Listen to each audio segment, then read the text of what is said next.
The rain had been falling for hours, drenching the little town of Brooksville in a soft, melancholy drizzle.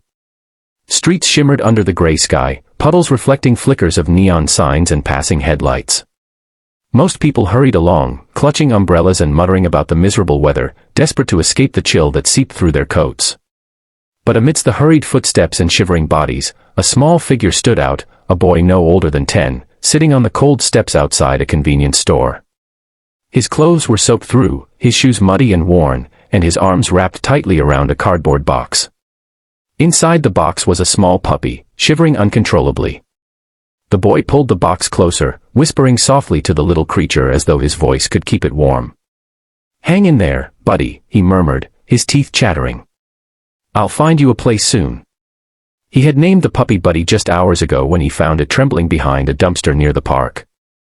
The dog had looked up at him with frightened eyes, and something inside the boy's chest had cracked open. He knew what it felt like to be alone and unwanted.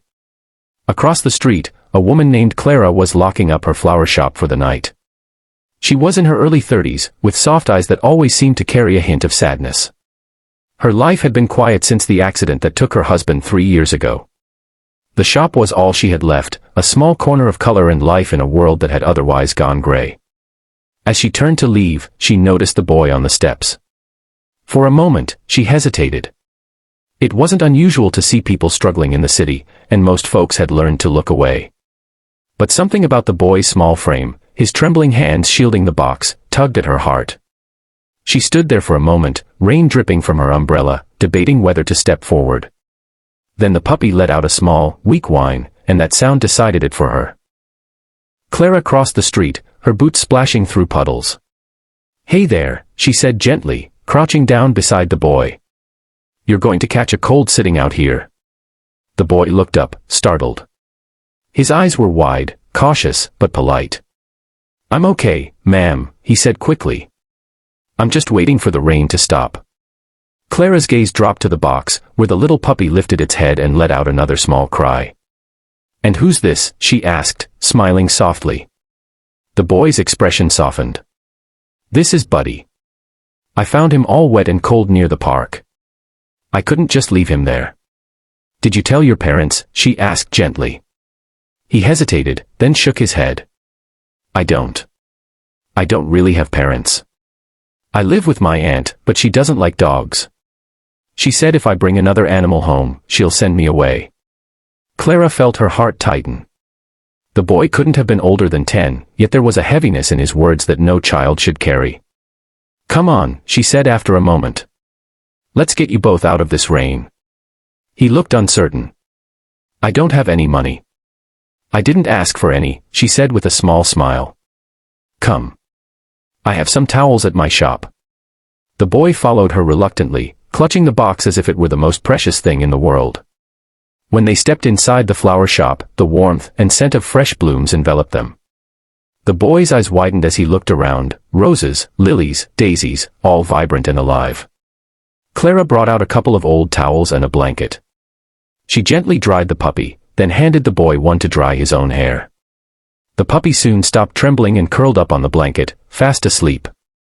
"What's your name?" she asked. "Eli," he said softly. "Well, Eli, you've got a big heart," Clara said with a warm smile. Not everyone would stop to help a stray animal in this weather.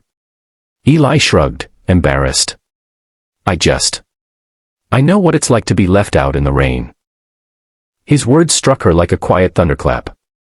There was no self-pity in his tone, just simple truth.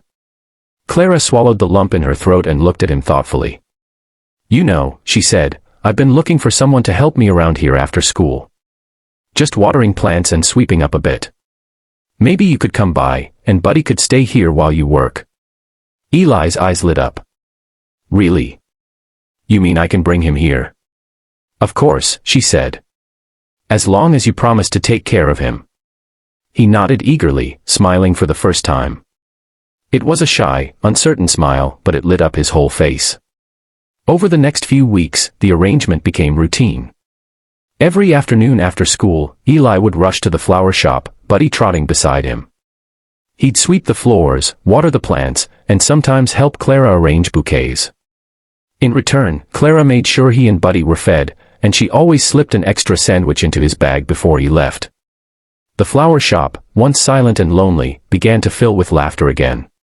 Clara found herself smiling more than she had in years.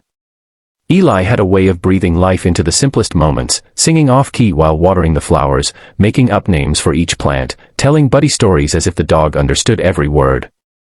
One evening, Clara closed up the shop and found Eli sitting by the counter, sketching something on a piece of scrap paper. "What are you drawing?" she asked. He grinned and held it up.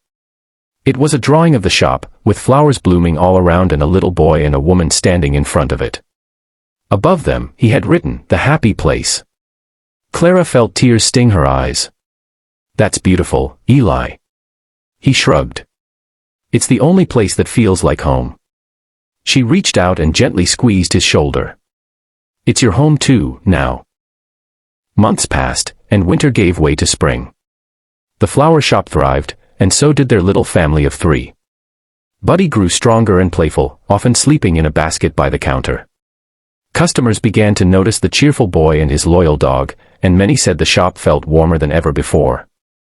But one afternoon, Eli didn't show up. Clara waited, worried. When the shop finally closed, she decided to check with his school. She learned that his aunt had fallen ill and that social services had taken Eli to a temporary foster home across town. Clara felt a pang of panic. She didn't know where he was or how to reach him. For the next few days, she called every contact she could find, desperate for information.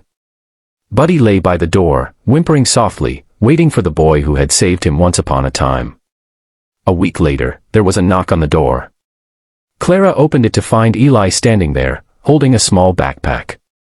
His eyes were red from crying. "They said I might have to go to another home," he said quietly. "But I didn't want to leave Buddy. Or you." Clara knelt down and pulled him into her arms. "You're not alone anymore, Eli," she whispered. "We'll figure this out together." After that night, Clara began the process of applying for guardianship. It wasn't easy, the paperwork, the interviews, the waiting, but she didn't waver. She had lost one family once, she wasn't about to lose another. When the final approval came through months later, Clara cried openly, holding Eli close. Buddy barked and wagged his tail as if he understood the joy that filled the room. Years passed. The flower shop grew busier, its walls now covered with framed photos of the 3 of them, Eli, Clara, and Buddy. Eli grew taller, his childish face maturing into one filled with quiet confidence and kindness. He often told customers the story of how he found Buddy in the rain. "It was just a small thing," he would say with a grin. "But it changed everything." When he graduated from high school, Clara gave him a small wrapped box. Inside was the first drawing he'd ever made of the shop, the one labeled The Happy Place. Beneath it, she had written, "Thank you for bringing light back into my life." Eli hugged her tightly, his voice breaking. "You did the same for me." Years later, when Clara grew older and retired, Eli took over the flower shop. He renamed it The Little Act, in honor of the moment that had started it all, the small, simple act of kindness that changed 2 lives forever. People from all over town came to the shop, not just for the flowers but for the warmth that filled the air. Every bouquet came with a small tag that read, "Kindness doesn't have to be grand. Sometimes, it's just a small act that changes everything." One day, a young girl came into the shop with a stray kitten cradled in her arms. She looked worried, almost the same way Eli once had years ago. "I found her in the rain," she said softly. "Can you help me?" Eli smiled, his heart swelling with recognition of the circle continuing. He took the kitten gently and said, "Of course. Let's get her warm." And in that moment, he realized the truth Clara had always believed in, that kindness ripples far beyond what we can see. A single, small act had changed his world once, and now it was his turn to pass it on. Outside, the rain began to fall again, soft and steady, washing the streets of Brooksville in silver light. And somewhere in that quiet rhythm, the story of a boy, a woman, and a puppy lived on, not as a grand tale, but as a gentle reminder of how even the smallest act of love can change everything.